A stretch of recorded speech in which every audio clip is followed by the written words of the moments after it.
পাশবিক কামনার বলি পুত্রবধূ চঞ্চল সোনামুড়াই। বর্তমান সভ্য সমাজে নিজ পুত্রবধূর সাথে এক লম্পট প্রকৃতির শ্বশুরের কুকর্মের কথা প্রকাশ্যে বেরিয়ে আসায় বিভিন্ন মহলে নিন্দার ঝড় উঠেছে। জঘন্যতম এই ঘটনাটি ঘটেছে ত্রিপুরার সোনামুড়া মহকুমার তেলকাজুলা জিপি ৬ নং ওয়ার্ডে।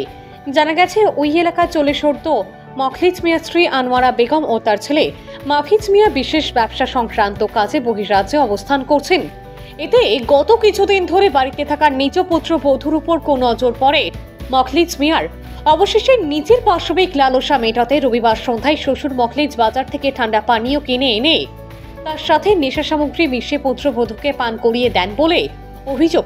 পরে নাকি নেশার ঘরে পুত্রবধূ তার নিজের বিছানায় ঘুমিয়ে পড়লে শ্বশুর মখলিজ মিয়া সুযোগ বুঝে অর্ধরাত পর্যন্ত পুত্রবধূকে ধর্ষণ করেন। পরে গভীর রাতে পুত্রবধূ সজাগ হতেই শ্বশুরের এই কুকীর্তি টের পেয়ে তিনি অন্যের বাড়িতে গিয়ে আশ্রয় নেন। সোমবার সকালে ধর্ষিতা পুত্রবধূ তার বাবার বাড়িতে খবর দেন। এমন খবর পেয়ে সাংবাদিকরা ছুটে যান ঘটনাস্থলে। তখন ধর্ষিতা পুত্রবধূ সাংবাদিকদের সামনে সব ঘটনা খুলে বলেন। পরে তিনি অভিযুক্ত শ্বশুরের বিরুদ্ধে সোনামুড়া থানায় মামলা দায়ের করেন। এ কারণে এলাকার জনগণ দুশ্চরিত্র শ্বশুরের দৃষ্টান্তমূলক শাস্তির দাবি জানিয়েছেন। তবে এই ঘটনার পর এই খবর সংগ্রহ পর্যন্ত পুলিশি তদন্তে অভিযুক্তকে আটকের কোনো খবর পাওয়া যায়নি। ভানুচন্দ্রের রিপোর্ট, আসাম প্রাইম নেটওয়ার্ক। আমার ফের কাছে কইলে সাপ মারলাম, আমার সকালে চাষাচাষি করতেছে, আমি আরেকটা আবার যাও নি, আমার কইতেছে বাদ যা, কাম ঘর বাতরান খা সব কিছু কর, কেউ কাছে কবি না, সাপ মারলাম তোর জিভুত্রের মিকেল চাচ্ছি। আমি আমার জিভুত্রের মিকেল চাইয়া করতেছি, আমি এটা বিচার চাই, আমি খাইলে টুনু কেমনে তাইকা। আমার স্বামী যে এক সপ্তাহ আমার লোক কোনো কথা কয় না, আমার জিভুত্রের কোনো খোঁজ খবর নেয় না। আমার শাশুড়ি আমার উল্টা কয়, তুই তারা বাচ্চি রুল জিয়ের বাচ্চি হেন যাইয়া থাক, আমি আই। তাহলে আপনি স্বামী তো গাঁজা ব্যবসা করে? গাঁজা করে, বাবা করে। তাহলে বাবা খায় দুনিয়া, আমার রাইকে আরেকটা বিয়া করছে, আমার আগে একটা করছে। আপনার স্বামী তাহলে চেন্নাই গাঁজা বড়ি নিয়ে যা? হ্যাঁ, বড়ি নিয়ে গেছে, এবার যাইতে গাঁজা 1 কেজি নিয়ে গেছে। আর আপনার শাশুড়িও 3 কেজি 4 কেজি গাঁজা লইয়া গেছে। আমার শাশুড়ি গেছে ডিব্রুগড়। তার মানে পুরা বাড়ি ফাঁকা? পুরা বাড়ি খালি, শুধু আমার শ্বশুর আমি বাপটাই, আমার শ্বশুর আর আমি, আমার 2টা বাচ্চা আছে, আর কেউ না, একবারে ফাঁকা, খাইলা ডুন, কেউ থাকতো না, আমি দেখে থাই। ওই মাজার, আপনার শ্বশুরের মাজার বোতলটা দেওয়ার, মাজার খাওয়ার পর আপনার আর হুশ নাই, আমার মাথা করতে আছে, চোখ জন্মাইতাম পারি না, আমি যে কষ্টে ভাত দিছি তারা বিছনাটা করে দিয়ে আমি ঘুমাইছি করতে পারি না। আজকে হয়তো 12টা বাজে, আমি বাবু এটি কিতে করেন, বাবু এটি কিতে করেন, আমরা আমার সারা সমস্ত শরীর কাপড় ছিল না। ওকে ওর কাছে কইস না, এরম চলে বলে, আমার আরো প্রশ্ন আছে, এরম বলে চলে। ঘটনাটা কালকে আমার শ্বশুরে দুয়ান্ত নাইতে ঠান্ডা আনছে।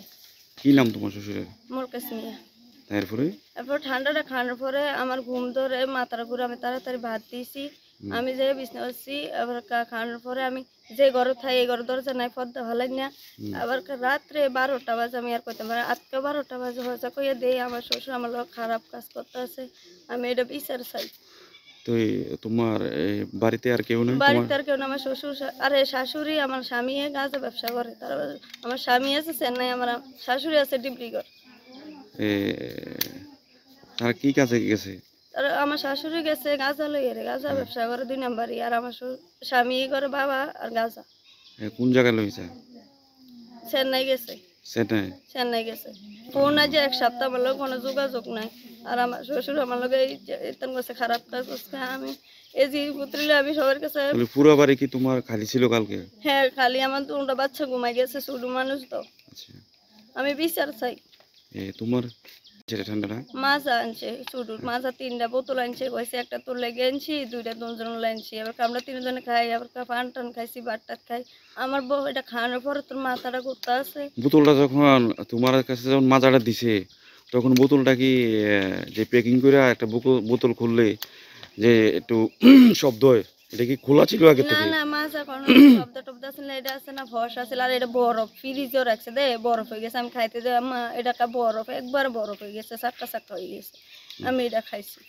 এখন কি তুমি কি তোমার শ্বশুরের বিরুদ্ধে মামলা করবা? হ্যাঁ, আমি বিচার চাই। মামলা করবা থানাতে? হ্যাঁ, মামলা করে আমি বিচার চাই। আমার কইছে আর কেউ কাছে কইলে আমার মারিলে, আমি প্রশাসনের কাছে আমি বিচার চাই।